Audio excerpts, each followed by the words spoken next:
ஓம் சக்தி. சிவராத்திரிக்கு பிறகு வர அமாவாசை அன்னைக்கு மயான கொள்ளையா மேல்மலையனூர் கோவிலில் அங்காள பரமேஸ்வரி கோயிலில் நடக்குது.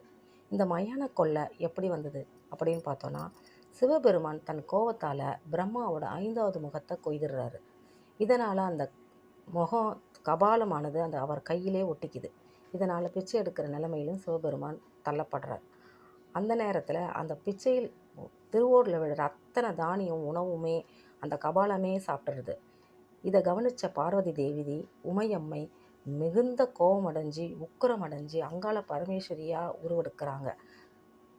அந்த கபாலத்தில் தொடர்ந்து உணவளிச்சுக்கிட்டே வராங்க. ஒரு கட்டத்தில் அந்த உணவை கீழேயும் சிந்திடுறாங்க. இதை கவனித்த கபாலமானது சிவபெருமானோட கையை விட்டு கீழே இறங்கி அந்த உணவுக்காக கீழே இறங்குது. அப்போது அந்த நேரத்தில் அங்காள பரமேஸ்வரி அந்த கபாலத்தை தரையோட தரையாக மண்ணோட மண்ணை அழிக்கிறாங்க.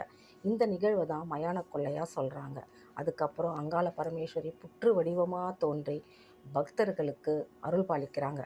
வேண்டிய வரத்தை கொடுக்குறாங்க. தமிழ்நாட்டில் இருக்க 90% மக்களுக்கு குலதெய்வமாக இருந்து மக்களுக்கு தேவையான அளவு வரத்தை கொடுத்து வாழ்வளிக்கிறாங்க அங்காள பரமேஸ்வரி தேவி.